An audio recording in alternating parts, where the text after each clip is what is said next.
Cordial saludo, estimados participantes. Bienvenidos a esta segunda web, donde veremos la planeación de pruebas de software. Muy bien, entonces vamos a ver hoy niveles de pruebas, tipos de pruebas, pruebas estáticas, gestión de pruebas y métricas de la calidad asociadas a lo que nosotros veníamos trabajando. Bueno. Para esto vamos a hacernos una duda. ¿Cómo surgen los proyectos? ¿Listo? Entonces, pues, para entender el por qué vamos a probar algo, primero tenemos que entender el contexto y es cómo surge ese proyecto en el cual yo voy a ser un analista de pruebas. Pues resulta que todo proyecto de software surge de una necesidad que tiene el usuario y de diferente, pues, o evaluando las diferentes posibilidades que tenemos para solucionarla, nos damos cuenta que mediante el software podemos automatizar algo, gestionar algo, facilitar el análisis, etcétera. Y de esa necesidad, ya digamos en un proceso muy juicioso de ingeniería de software, nosotros definimos los requisitos. ¿Listo? Entonces, en esos requisitos, pues ya lo que hacemos es como plasmar esas necesidades para a través del software dar respuesta a eso. Entonces, pues de allí tenemos ese surgimiento de los proyectos. ¿Listo? Entonces ahí vendríamos de ahí.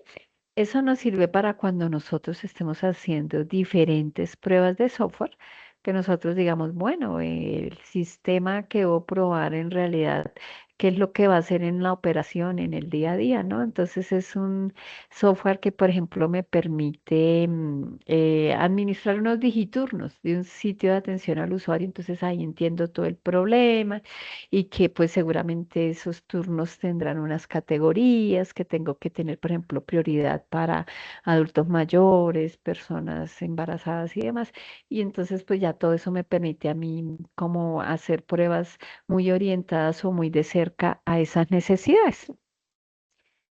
De allí, entonces, como decíamos, como hay una necesidad, pues también seguramente a través del software nosotros vamos a dar la respuesta a esa necesidad y eso, pues, esa construcción de ese software era lo que nosotros vimos en alguno de nuestros cursos de requisitos, además, que se asociaba a las metodologías de desarrollo de software. Entonces viene unas metodologías que son tradicionales y otras que son ágiles. Entonces, esas tradicionales, lo que nos cuenta la historia, que pues ya digamos han tenido que evolucionar un poco, es que nosotros íbamos como por una escalerita. Entonces, en el primer escalón, primero hacíamos todos los requerimientos del proyecto, luego todo el diseño, luego toda la implementación y luego todas las pruebas. Y todas esas pruebas, pues resulta que venían, pues, de alguna manera como ya al final de este proceso y de pronto si aquí hubo errores en los requerimientos, si se nos olvidó contemplar algo, por aquí ya esto no se había desarrollado y en las pruebas, pues sí que menos los podríamos nosotros de alguna manera implementar o probar. Entonces, pues esto tuvo, por ejemplo, un gran problema que dio origen a algo más ágil y es que pues todo esto, pues al ser tan estático y tan rígido, no permitía cambios en los requerimientos. Y resulta que pues en la vida real, en la vida diaria, sí a veces los requerimientos tienen cambios, porque de pronto el usuario se acordó de algo y dijo, mejor prioricemos esto porque nosotros estamos haciendo un software para X cosa y sale una normativa en este momento que cambia todo, entonces pues todo eso va allí. El desarrollo ágil, entonces, por tanto, dio respuesta a todo esto que, pues, a través de la cascada o estos ciclos tradicionales generaban como un cuello de botella y era hacer unos ciclos de desarrollo más cortos, ¿cierto? Entonces, que iba el análisis, diseño, sí, ciclos muy cortos con entregables más frecuentes. Esto de alguna manera para mitigar el riesgo de que nosotros llegáramos a entregar un producto que no satisfacía las necesidades del usuario. Como estos ciclos eran más cortos, de entregables de 2, 3 semanas, 4 semanas, entonces pues aquí la labor de testing o de prueba siempre va a estar un poco más ágil. Entonces pues más frecuentemente vamos a estar haciendo este tipo de pruebas. Aquí. Entonces, eso era cuando estábamos pensando en una necesidad del usuario, cuando identificamos algo crítico y demás. Era toda esa parte de pruebas de software desde el punto de vista de la necesidad del usuario, ese primer ciclo de desarrollo de software. Resulta que pues todo esto puede ir cambiando, ¿no? Porque puede haber un mantenimiento y una evolución de software, que es lo más lógico, porque pues resulta que en mantenimiento se va a ir el 80%, se estima que el 80% del tiempo del ciclo de vida útil de un software se va en mantenimiento, porque desarrollo pues es muy poquito, ¿no?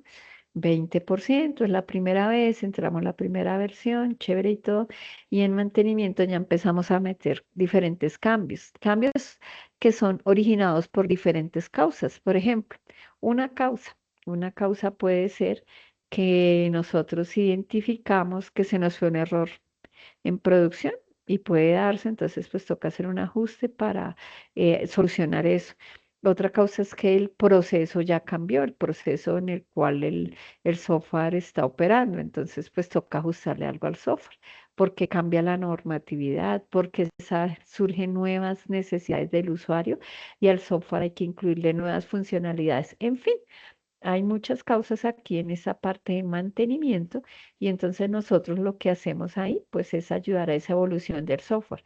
Ahora que si el software no requiere un mantenimiento, seguramente es que no se está usando, porque pensemos en lo más pequeñito, por ejemplo, un Excel.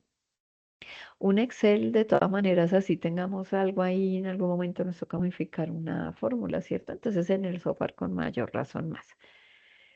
Esto nos da para pensar que nosotros tenemos pruebas tanto la primera vez que se está desarrollando el software como pruebas cuando nosotros estamos verificando cambios o nuevas funcionalidades del software.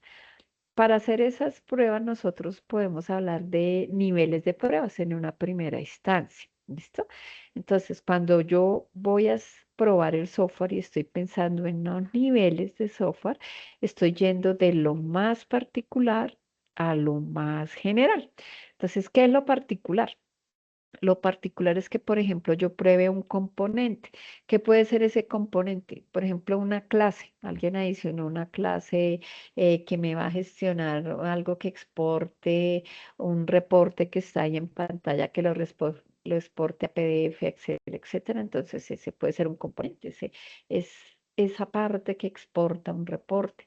O un componente puede ser, por ejemplo, también en SQL, agregaron una función, un procedimiento. Ese componente puede ser, por ejemplo, no, ahora estamos generando un formulario que va a actualizar los datos del usuario. Entonces, esa funcionalidad pequeñita y particular, yo la pruebo. Es algo más, lo más pequeño que el desarrollador como tal incluyó allí. Pues como este componente ya se creó, seguramente lo siguiente es que él se va a integrar algo más, porque esto es una unidad, digamos, pequeñita, un artefacto de software pequeño. Entonces luego viene la integración. ¿Qué voy a encontrar yo en la integración? En la integración, entonces este componente se va a integrar a algo más. Entonces, por ejemplo, si estoy hablando de reportes, un botoncito que diga exportar y que ya dijimos que seguramente lleva una clase por debajo. Entonces, en esa integración, ese botoncito que va a permitir exportar a PDF, Excel o demás, lo tengo que colocar allá en la sección de reportes, a ver cómo funciona. O en el procedimiento almacenado, seguramente estoy ejecutando varias operaciones en mi base de datos y al colocar ese nuevo procedimiento almacenado o esa nueva función, tengo que ver cómo sigue operando el sistema. Entonces, ya cuando he mirado que, digamos, en las funcionalidades cercanas, esto se integró bien, tengo que ver todo el sistema. Primero para ver que se acople bien si es el primer desarrollo que estamos haciendo, la primera versión del software. Pero si es un software que yo estoy modificando, entonces es importante ver que lo que funciona no se dañe. Volveremos sobre esto más adelante. Y finalmente vienen esas pruebas de aceptación. Aquí hay dos personitas muy felices. Digamos que este es mi usuario final y este es cada uno de ustedes, el analista de pruebas. Entonces, pues esas pruebas de aceptación es cuando yo ya estoy con el usuario final y le pregunto a ese usuario final, bueno, validamos contra requisitos de usuario, si es lo que se acordó, si es lo que se pidió, definitivamente sí cumple con los requisitos, satisface las necesidades, todo eso es lo que va a haber acá en aceptación. Pues rara vez, muchachos, le va a decir un usuario al 100% sí. En este momento, cuando están viendo el software en operación, de pronto los usuarios se acuerdan, ay, faltó tal cosa, ay, qué bonito hubiera sido. Y pues ahí encontramos otras necesidades, seguramente para una segunda fase de desarrollo, si así se requiere. Y pues aquí ya vendría como un nivel muy general de pruebas. Fíjense que voy de lo particular a lo general. Entonces voy del componente hasta las pruebas finales con usuario de todo el sistema. Eso estamos hablando de niveles de pruebas, porque pues eso es como para tenerlo en cuenta siempre que planeemos si yo voy a probar algo que es de nivel de componente o todo el sistema.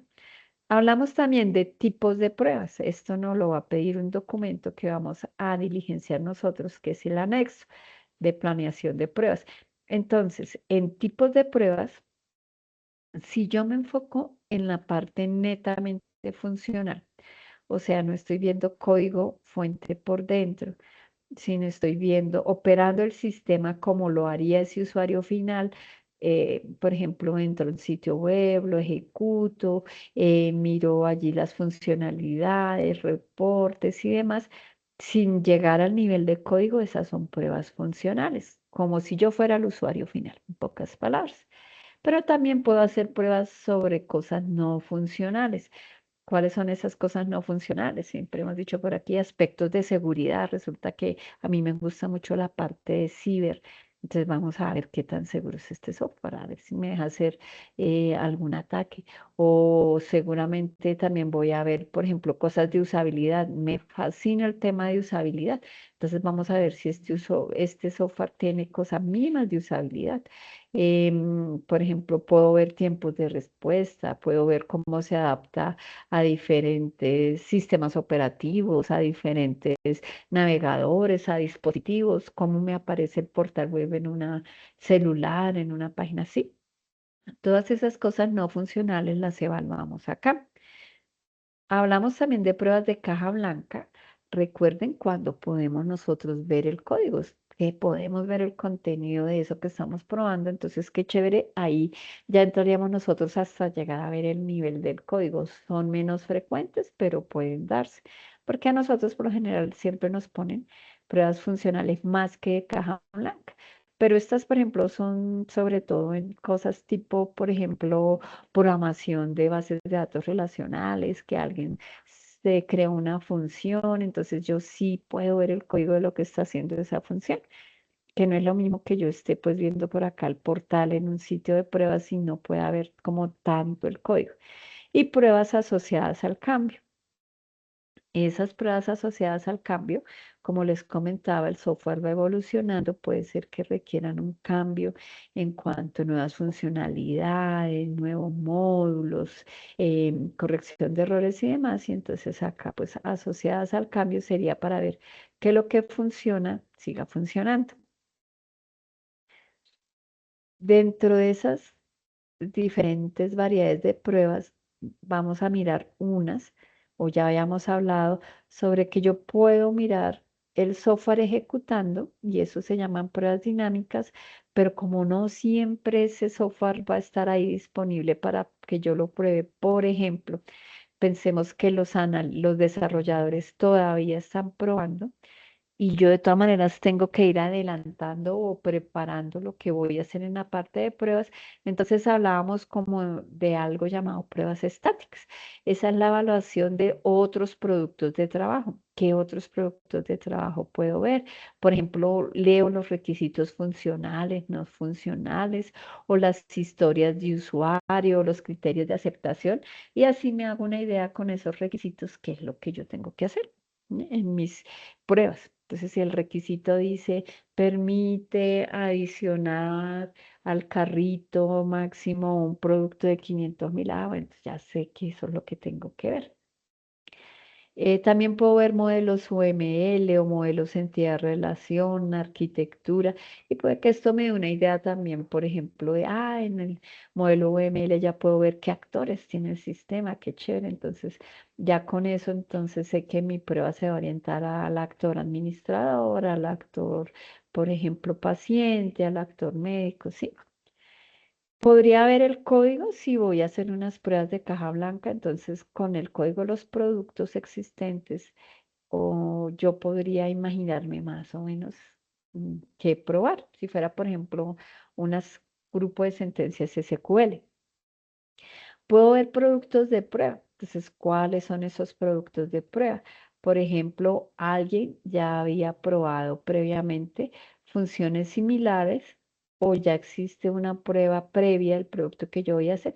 Entonces, ya hay un documento que nosotros elaboramos, que son los casos de prueba, y yo puedo mirar si eso me sirve, lo tengo que modificar, que le actualizo, o listas de chequeo, que son listas que me dicen qué probar o procedimientos. Entonces, sí, de prueba. Entonces, primero haga esto, segundo esto.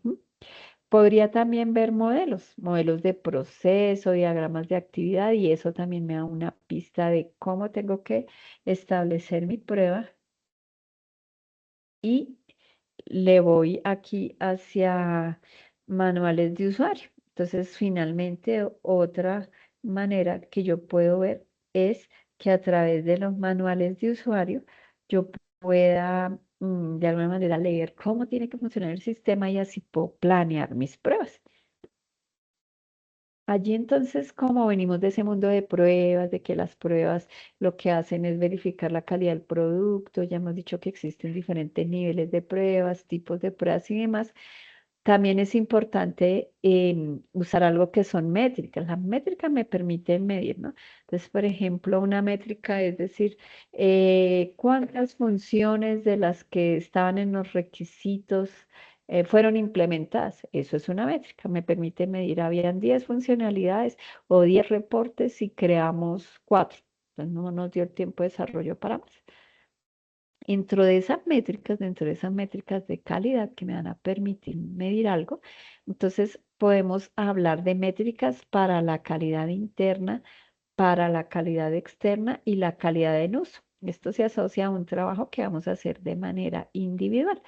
Entonces, la calidad interna son los productos de software no ejecutables. Entonces, todo lo que el usuario no ve que, por ejemplo, el código fuente está bien documentado, que el código fuente tiene buenas prácticas de diseño, todo eso hace parte de la calidad interna del software.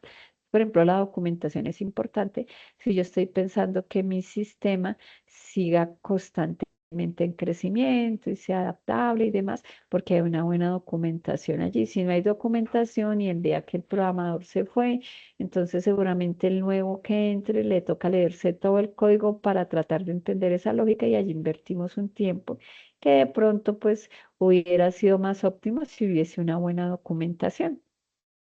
También hablamos de la calidad externa. Esa calidad externa evalúa el comportamiento del sistema. ¿En qué sentido evalúa el comportamiento del sistema? Es cuando entra el usuario y ejecuta el sitio. Entonces, está navegando en mi página web o mi aplicación móvil y demás. Esa calidad externa, en cuanto yo veo tiempo, funciones, usabilidad, si sirve, cumple los requisitos de usuario y demás, es lo que llamamos calidad externa. Y también, pues, eso influye en la calidad del uso. Sí, la calidad de uso cumple con las necesidades de usuario. Si un software cumple con las necesidades del usuario, entonces, pues allí el usuario usará ese software. Si el software no sirve, el usuario lo va a hacer o va a solucionar su problema de otra manera. Prefiere seguir haciendo cálculos en Excel, haciéndolo manual, etcétera, porque de pronto pues no es lo esperado. Entonces, fíjense que esa calidad del software va a de alguna manera impactar en si sirve o no sirve. Digamos, estas métricas hacen referencia a una norma y Contec, que en realidad pues se basa en una norma ISO sobre métricas de calidad del software. Y toda esta parte teórica para contarnos, muchachos, que lo primero que vamos a hacer, o sea, ya vimos tipo, nivel en métricas de calidad y demás, es planear el esfuerzo. Esa planeación del esfuerzo hace referencia a que yo haga un plan de pruebas de software antes pues de alguna manera ponerme a hacer casos de prueba y ejecutarlos.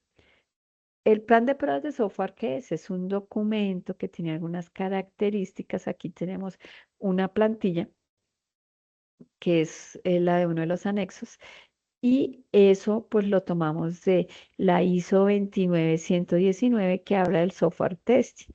Allí pues como esta norma como tal habla de las actividades de prueba para proyectos de desarrollo y mantenimiento, se nos habla de ese documento del plan de pruebas de software, que es el que nos permite planear nuestro esfuerzo.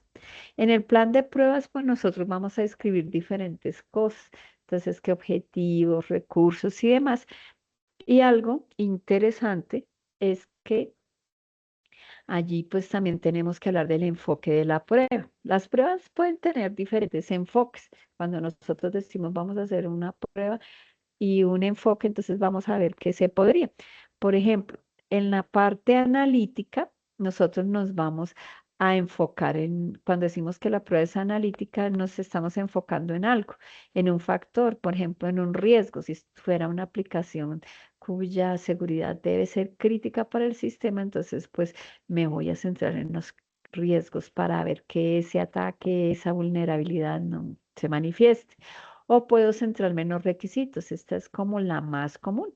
Entonces hay unos requisitos de usuario y conforme esos requisitos, yo voy a ver si acorde a eso, yo puedo o yo planeo mis pruebas acorde a esos factores. Puedo hacer una prueba basada en modelos. Entonces, ¿qué es el modelo? Ese modelo pues representa, por ejemplo, un aspecto del producto. Puede ser, por ejemplo, un modelo de proceso. Entonces, si ustedes han visto por allá, los ingenieros industriales son muy juiciosos en diagramar los procesos. Por ejemplo, un proceso de compra.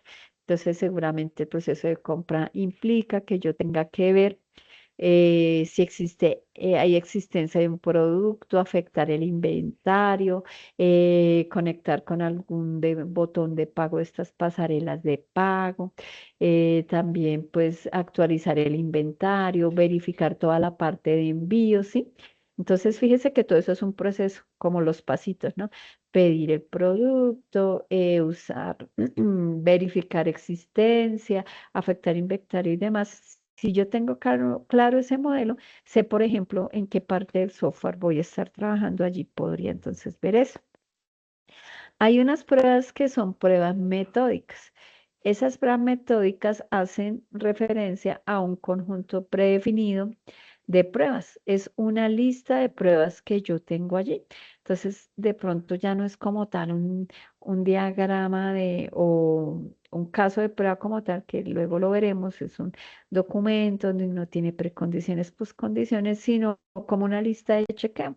Entonces, verificar siempre que generemos un reporte del estudiante, por ejemplo, que verifique si o generen el reporte los beneficios aplicados, si usted tuvo descuento electoral, si viene de política de gratuidad, si viene con un convenio, una caja de compensación, entonces eso siempre lo tengo que ver. Segundo, que siempre salga el promedio histórico, porque el estudiante lo necesita para gestionar otras cosas y demás. Entonces, por ejemplo, en una lista yo podría ver eso.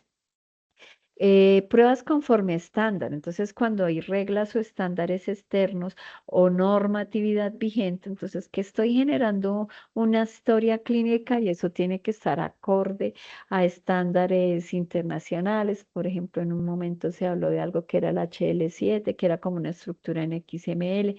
O estoy haciendo algo de facturación electrónica y eso pues también tiene que ir asociado a una característica del archivo digital como tal. Entonces eso va a ir conforme a un estándar, yo tengo que ver que cumpla el estándar. Pruebas dirigidas, entonces son pruebas orientadas por expertos. Por ejemplo, digamos, yo estoy trabajando con alguien del área de salud, digamos, un especialista que tiene que hacer una lectura de unos laboratorios para generar una alerta. Un cardiólogo que tiene que generar una alerta para saber si el paciente está bien o no, de los pacientes de la UCI que ingresaron, por ejemplo, con un problema del corazón.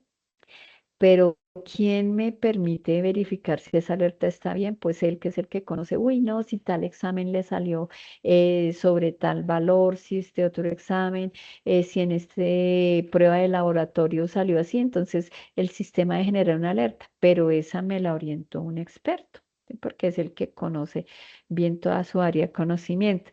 Y hay pruebas que son adversas a la regresión. Las que hemos dicho que evitar dañar lo que ya funciona cuando yo hago un ajuste para mejorar algo.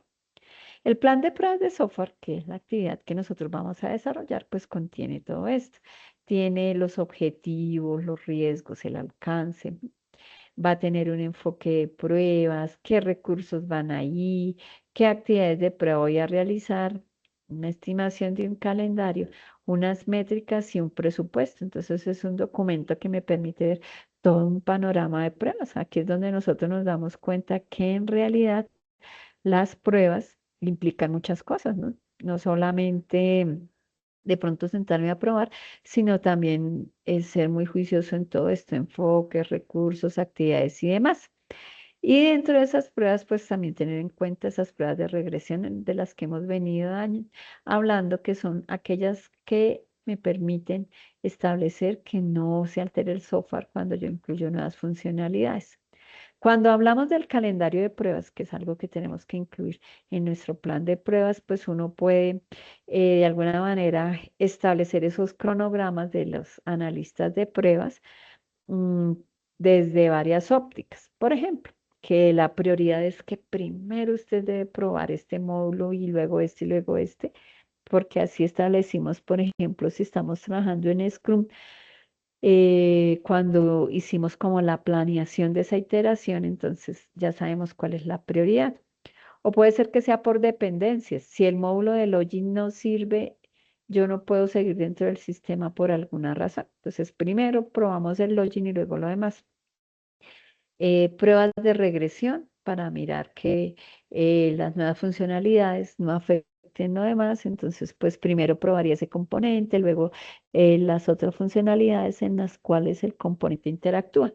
Y la secuencia más eficaz, que serían esas pruebas que me permitirían a mí determinar cuál es la secuencia más óptima en pruebas. Por ejemplo, entonces dividimos estos casos de pruebas y vamos haciendo pruebas en paralelo entre dos analistas funcionales, etcétera. Y como todos nosotros lo tenemos que estimar en esfuerzo, inclusive también en estos calendarios de prueba, puede ser que yo use métricas de proyectos similares, valores típicos. Por ejemplo, probar un módulo de login siempre nos lleva 32 horas de pruebas, 40 horas de pruebas. Son valores típicos de proyectos similares. O el experto que puede ser nuestro jefe de tecnología, nuestro jefe del área de pruebas, seguramente nos va a estar dando allí algunas pautas. Entonces él dice, no, ya estimé más o menos más de tantas horas no se le da. También se habla de algo que es la gestión de la configuración.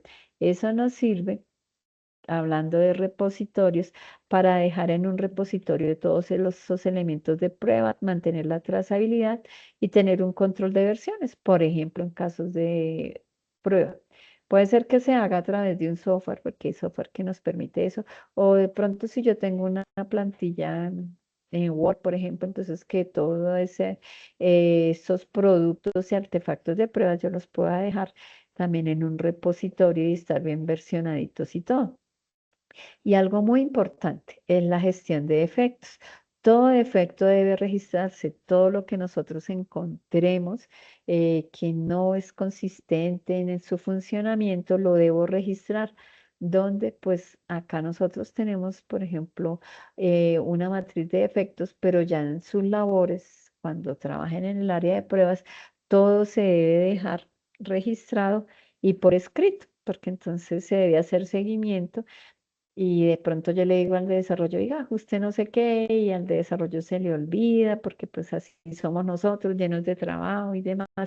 De pronto ese error se da a producción, después regaño para el de pruebas, regaño para el de desarrollo y el de pruebas, pero yo le dije y este no, pues usted no me dijo y bueno, entonces por eso uno debe ser juicioso en los defectos que registra. Así sea que usted en su empresa no tenga un software que le permite la gestión, pues invéntese un formatico y también lo deja por correo para que quede trazabilidad de todo. Y hay que tener cuidado con los falsos positivos. ¿Cuáles son estos? Por ejemplo, yo configuro un ambiente de pruebas y me dan una copia del sistema de cómo está en producción, pero viene solamente con una parte de los datos y para mí genera error, pero la inconsistencia es de datos, porque los datos no están completos. Entonces, cuidado con esos falsos positivos, porque nosotros podemos decir, ay, era un error del área del sistema, está funcionando mal, pero no, en realidad era un error de datos o de configuración. Los proyectos de pruebas también tienen riesgos. Sí, como todo proyecto, pues siempre pueden haber unos riesgos de que esto se demore, etcétera, y esos riesgos se pueden materializar. La idea es que mm, mitiguemos esos riesgos al máximo. Uno pues trataría de evitarlos, de asumirlos y todo eso que veíamos en riesgos de proyectos. Pero la idea aquí es ver que hay dos grandes grupos de riesgos, los de producto y los de proyecto. Los de producto, el riesgo más crítico es que ese producto no satisfaga las necesidades de usuarios o no tenga necesidades mínimas de calidad. Lo que yo decía, si el software, mejor dicho, es súper lento, ¿quién lo va a usar? Si no es fácil entender su dinámica de navegación, el usuario abandona y no vuelve o no hace lo que el usuario necesita, entonces pues él no lo va a usar. Y sería pues algo lamentable invertir muchas horas de desarrollo para construir un producto que no es el que el usuario esperaba. Y lo otro es el proyecto. Entonces, riesgos de proyecto son esos que me afectan y que me impiden cumplir con los objetivos del proyecto de pruebas de software. Entonces, por ejemplo, un efecto negativo podría ser que yo, por ejemplo, me demore porque desarrollo se demora o porque hay una cuestión técnica que no me permite hacer una buena gestión y demás. Entonces, aquí en estos riesgos técnicos también, pues, o de organización o porque un compañero de pruebas renuncia y entonces nos atrasamos en cronograma mientras buscaban su reemplazo, todo esto pues me puede impactar también el proyecto. Tenemos entonces dos actividades por acá, una sobre la norma Icontec y otra de manera grupal. Entonces, primero les voy a hablar de las normas Icontec. ¿Listo? Resulta, muchachos, que, bueno, este no era. Resulta, muchachos, que cuando nosotros eh, planeamos el curso, porque este curso viene planeado desde el año pasado, estaba aún vigente en biblioteca una norma que era la ICONTEX 5420, ¿listo? Pero resulta que esa norma 5420, a hoy en día, si ustedes entran a la biblioteca, muchachos, esa norma pues ya no está, la 5420, porque además vamos a buscar por acá. Además, esa norma ya pues en este momento ha sido actualizada por una norma, digamos, en biblioteca ISO. Lo que pasa es que la Icontec lo que hace es como esa traducción. Entonces, en este momento, esto también se lo voy a compartir en el foro. La norma por la que vamos a trabajar es esta ISO 25023. Si buscan la otra les va a decir que la norma ya no es vigente y no les va a mostrar.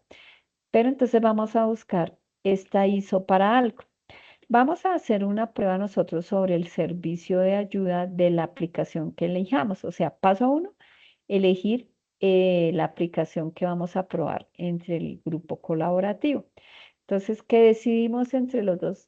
Vuelvo y les reitero, es mejor que trabajen en el grupo colaborativo que de manera individual, porque el trabajo, pues al menos uno se lo divide con un compañero, ¿sí? Que uno solo pues haciendo todo, porque es un volumen de trabajo y sobre todo para el proceso de publicación, de sustentación y demás. La invitación es que trabajen de manera colaborativa. Entonces, ¿qué vamos a hacer? Vamos a elegir un sitio. Entonces, entre los sitios vamos a quedarnos con el sitio Falabella, por decir algo. Y allí entonces cada uno de manera individual va a diligenciar el anexo 3, que es sobre pruebas estáticas. Entonces vamos a entrar a la documentación del sitio a evaluar alguna de las métricas que nos dice la ISO 25023. ¿Cómo consulto la ISO 25023? Para eso voy a entrar aquí a la H biblioteca de la UNAM y allí, entonces voy por bases de datos, vamos a buscar eh, Icontec y allí, entonces vamos a mirar cuál era el número que decíamos. Bueno, está Icontec ya no, porque ahora es este. Copiémoslo aquí, 25023, y ahí nos dicen que vamos a buscar los apartados 851 o 852. Entonces aquí mientras carga nuestra biblioteca, ahora vamos a decir que es la ISO, no la Icontec. Y acá le vamos a darle el numerito, 25023. Vamos a buscar. Él la busca y nos dice que esta hace referencia a la calidad del software y su que está vigente todavía. Listo. Aquí le vamos a dar 25023. La visualización la voy a volver aquí a cargar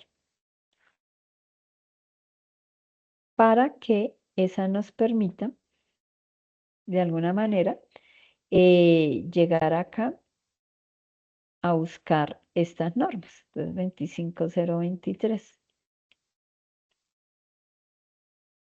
Listo.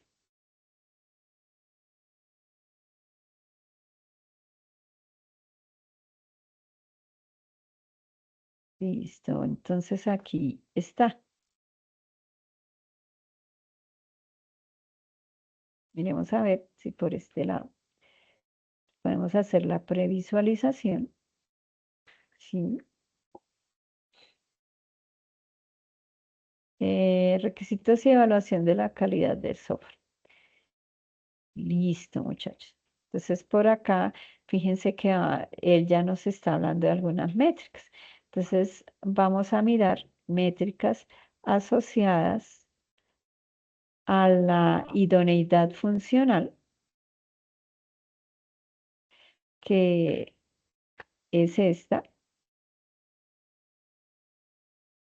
Vamos a mirar acá las métricas.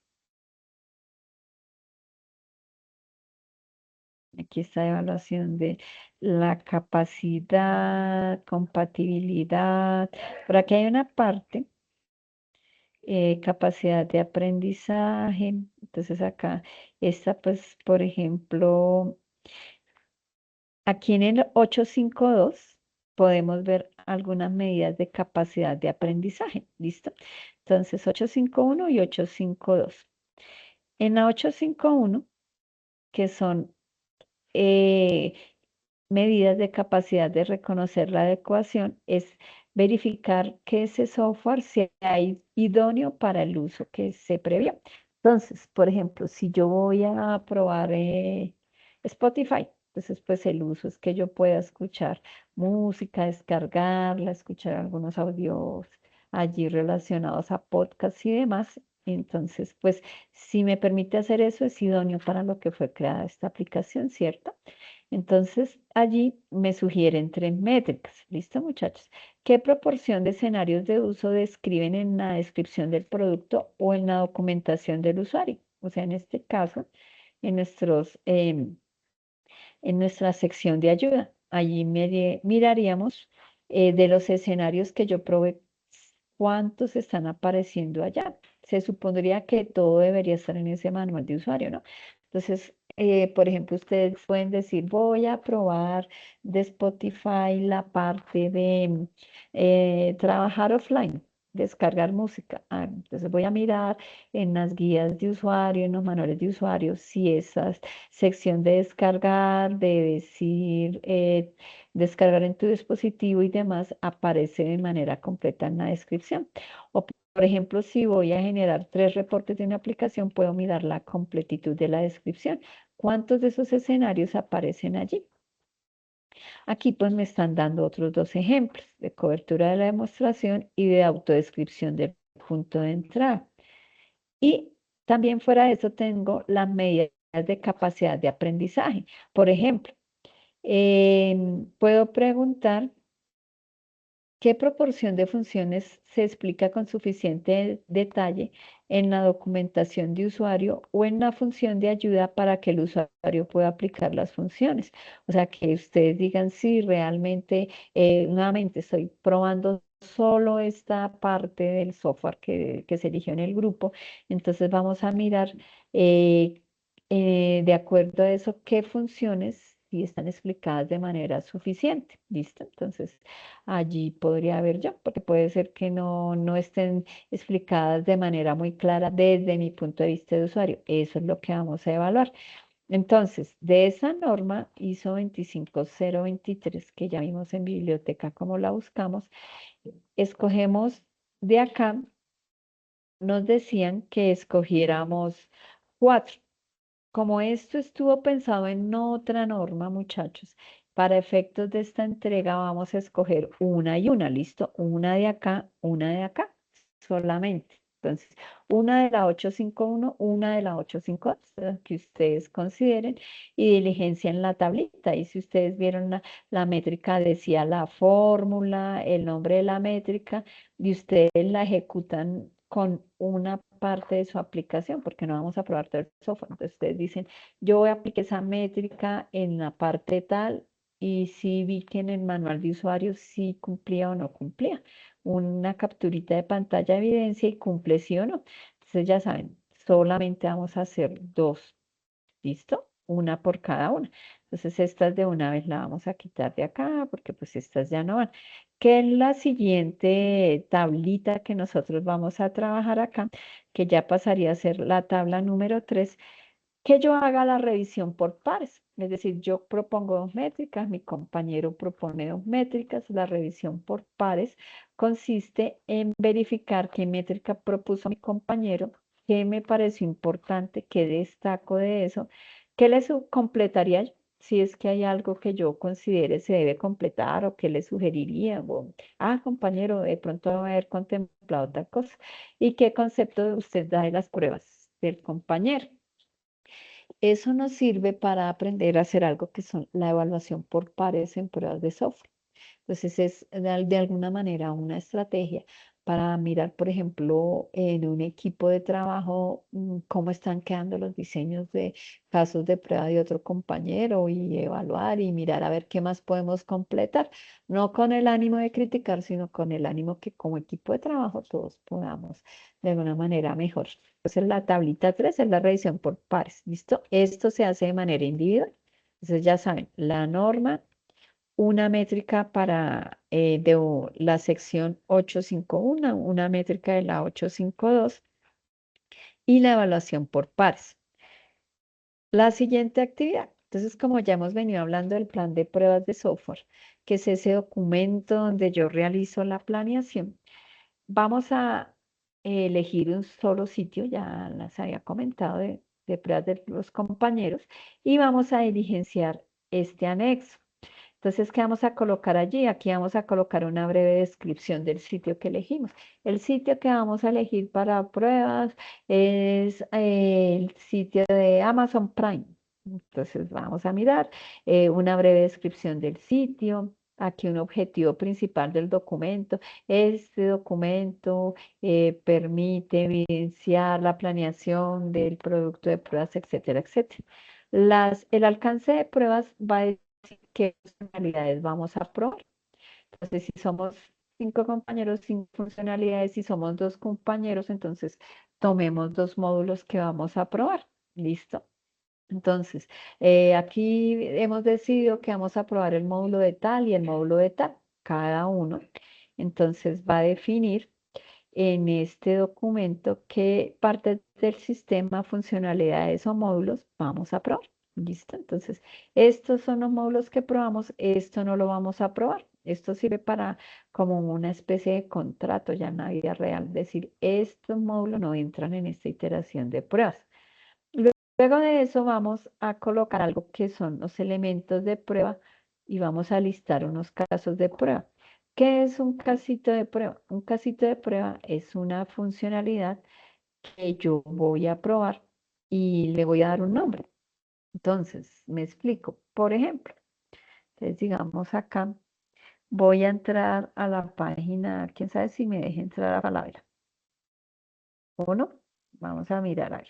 Si me deja, pues sí, sí, nos dejó. Digamos que con mi compañero estamos probando Falabella y nos dividimos y entonces yo dije, me voy a encargar de la parte de compras del carrito y demás y que el compañero se dedique aquí a iniciar sesión, registrarse en mi cuenta y demás. Siempre se sugiere que alguno de los compañeros tome toda la parte de inicio de sesión, porque pues es como el módulo básico de todos. Pero aquí en este caso ustedes deciden si sí o si definitivamente toman otros dos módulos, ¿vale? ¿Qué voy a hacer? Entonces, por ejemplo, acá en el inicio de sesión, fíjense que aquí está iniciar sesión, registrarse, ver mi cuenta y toda la parte de gestionar mis puntos. Entonces, cada una de esas actividades va a ser para mí una prueba, es decir, voy a diseñar por cada una de ellas una pruebita, un casito de prueba que denominamos nosotros. Iniciar sesión, registrarse. Entonces, fíjense que hay yo le voy dando un nombre. Entonces, por ejemplo, el de nosotros se llamaba registrarse, aquí podría ser crear usuario. Digamos otro del módulo de inicio. Entonces, acá esta anotación es una anotación que nosotros le damos del nombre de ese grupo de funcionalidades, en mi caso es el inicio, aquí pues como el consecutivo, y se sugiere que lo tercero ya sea con el nombre de un verbo. Entonces, como la primera va a crear usuario, la otra se va a llamar iniciar sesión, por ejemplo, pongámosle que es por correo, porque hay sitios que permiten iniciar sesión por correo, iniciar sesión por un código que te envían al celular, iniciar sesión por Facebook, iniciar sesión con Gmail. Bueno, eso depende del sitio que cada uno seleccione. Acá le daría una breve descripción, ¿cierto? Valida el inicio de sesión con el correo Gmail, por ejemplo. ¿Listo? Y ustedes le dan una prioridad, lo que ustedes consideren estos de prioridad alta. Si yo no pruebo esto, entonces no podemos loguearnos en el sistema de acceder a algunas funcionalidades. O, por ejemplo, funcionalidades de prioridad baja. Entonces, pues es un reporte por allá, no sé, media de los puntos que tengo. ¿M? Y aquí entonces la idea es ir colocando cada uno de los punticos de los casitos de prueba que vamos a colocar. ¿Listo? Entonces aquí dice que nosotros vamos a colocar el diseño y ejecución de mínimo 25 casos de prueba por cada grupo. Entonces, la idea sería aquí que cada uno colocáramos una cantidad de casos de prueba con la numeración y demás. En el caso aquí del grupo que tiene solamente dos compañeros, pues 25 casos de prueba. Ya referente a grupos que son de cinco compañeros, sería, digamos, un trabajo un poco más dispendioso. Entonces lo vamos a dejar a, dejémosle cuánto, bajémosle a 16 casos de prueba, máximo 8 por cada uno. ¿Listo? Entonces ahí tendríamos inclusive 8 no, dejémoslo en 14 casos de prueba. Entonces 7 y 7 por cada compañero. Listo. Igual si por algún caso dado, entonces el grupo de dos compañeros no se pusieron de acuerdo, entonces cada uno presenta sus 14 casos de prueba por aparte. Después de que yo he identificado los casos de prueba, voy a contar cuántos me quedaron en prioridad alta, media, baja y cuántos casos de prueba en total. Luego voy a contar qué tipos de pruebas se van a llevar acá, ¿listo? De seguridad no, seguramente de rendimiento no, puede ser que ustedes piensen en algo de usabilidad, pero lo que sí llevo son, por ejemplo, acá pruebas de sistema, por ejemplo, para mirar que todo el sistema funcione bien. Viene también el enfoque de pruebas mediante cual hace un rato decíamos que uno podía hacerlo mediante procesos, mediante procedimientos y demás.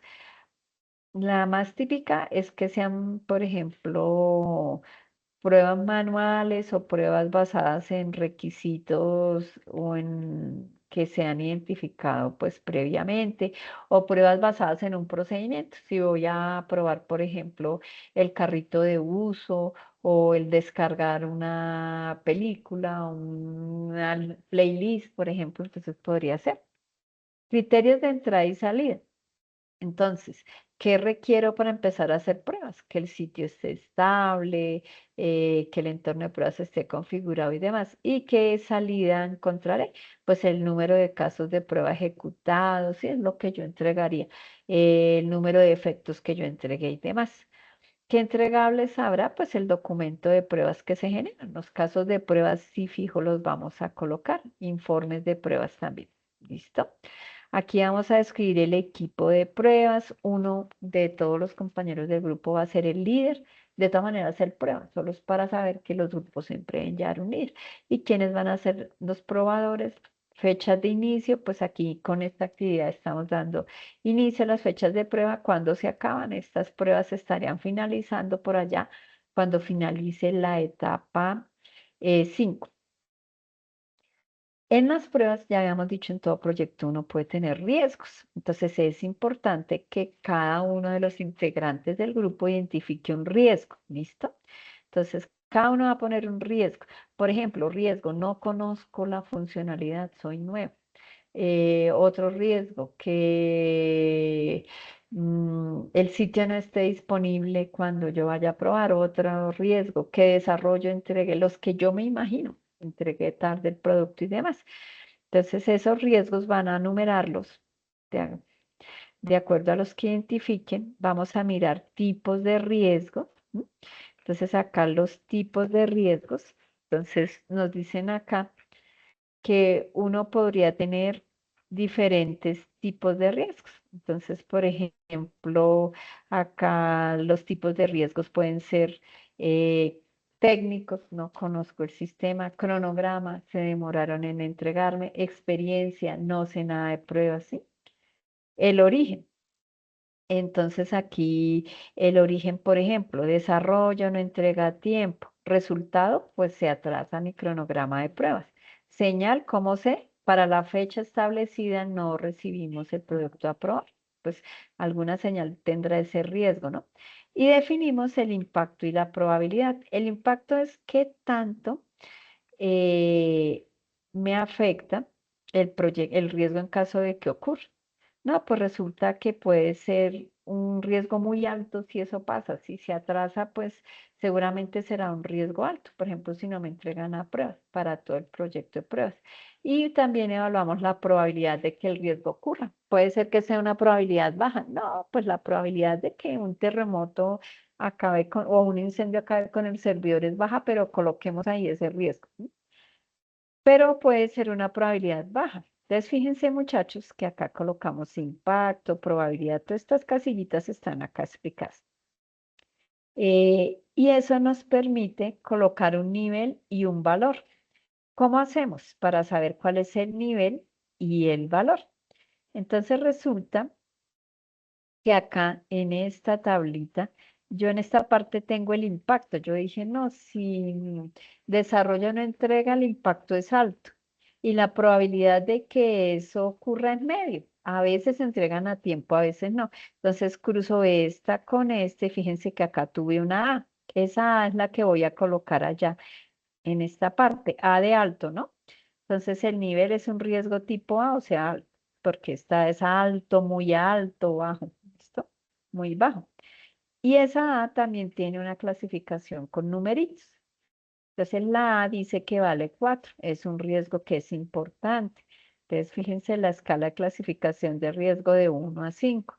Como la A es un riesgo importante, que yo voy a colocar acá, entonces acá le coloco el valor de 1 a 5, el mío era 4. Si eso pasa, ¿cuál va a ser la respuesta del equipo de pruebas?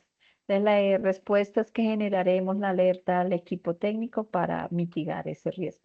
¿Quién identificó eso? Pepito Pérez, y acá colocan su nombre. Cada compañero va a identificar un riesgo. ¿Listo?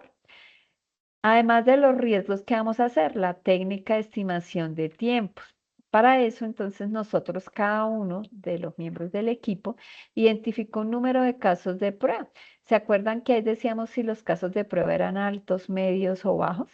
Entonces, como hemos dicho, por ejemplo, 7 casos de prueba, entonces, digamos, de esos 7 casos de prueba, 4 son altos, 2 son medios y uno es bajo.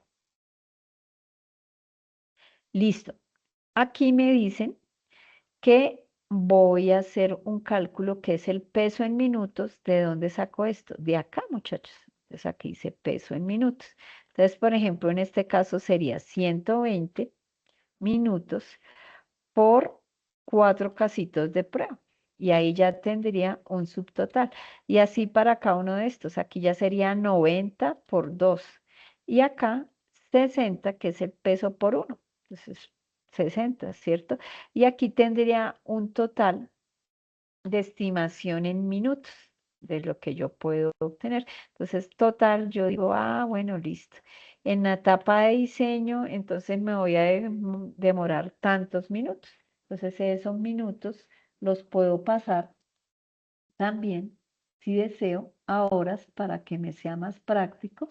Y con eso, entonces yo ya podría decir, por ejemplo, aquí 190 por 2 pues 180, hagámosle acá.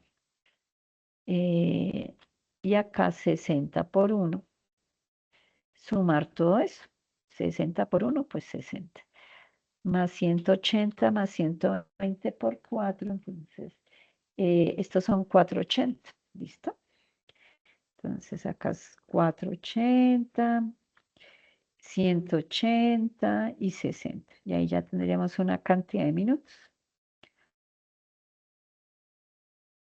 480 más 180 más 60 tendría 720 minutos. Y ahí ya tendría una estimación para qué, por toda la parte de diseño.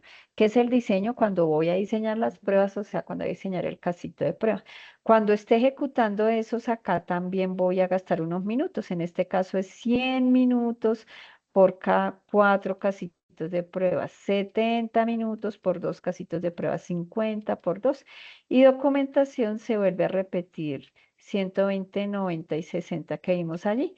Y finalmente ya cuando reemplace todos los valores tendré toda la estimación de cuánto se va a demorar cada uno de los analistas de pruebas en ejecutar su labor. Y entonces ya podría colocar aquí el total de la estimación. Entonces, aquí Patricia va a probar el nombre del módulo, que es el módulo de compras. En la etapa de diseño dijo que eran 720 minutos. Aquí van 400 minutos, aquí 720 minutos, total tantos minutos por cada uno. Y además, pues podemos realizar un cronograma Gantt. En ese cronograma Gantt, pues la idea es colocar cada una de las actividades que vamos a hacer. Vamos a hacer el diseño de casos de prueba, la ejecución, la documentación y la construcción de métricas e informes finales. Pueden apoyarse incluso hasta en Excel para hacer ese diagrama. Y listaremos también los recursos. ¿Cuántas personas tendremos? ¿Qué perfiles tenemos? ¿Qué herramientas de pruebas tenemos? Nosotros aquí hacemos una pequeña prueba con Selenium, que es algo que nos permite automatizar. Si ustedes conocen otra, pues chévere. Aquí tenemos unos datos de prueba, entonces, ¿qué datos requeriría yo para probar? Los voy a descargar de un repositorio público, los voy a construir yo mismo, entonces supongamos que estoy probando Spotify, voy a bajar listas y voy a buscar, entonces necesito géneros, autores. ¿Cómo hago para buscarlos? O busco una lista en internet que me sugiera autores, géneros, o yo, los analistas los creamos. Entonces, vamos a descargar género tal, género tal, género tal. Unas conclusiones y unas referencias. ¿Listo, muchachos? Ahí tenemos el plan de pruebas. Pueden apoyarse en IA para generar esto, pero pues no lo dejen tal cual copy-paste, ¿no? Revisen a ver si es acorde con lo que ustedes están. De pronto para mejorar redacción, para ideas de casos de prueba de algún sitio que ustedes elijan, pues pueden apoyarse también en cosas de ella para fortalecer y robustecer más aún este documento. Estas entonces son las actividades que tendríamos nosotros más o menos hasta el 8 de marzo. Entonces, para que ustedes ya empiecen de alguna manera muy juiciosos a participar en el foro y demás. Entonces, pues quedo atenta a cualquier inquietud, les estaré compartiendo la guía actualizada en los foros y también en el entorno donde se comparte la grabación. Una feliz tarde para todos y chao, chao.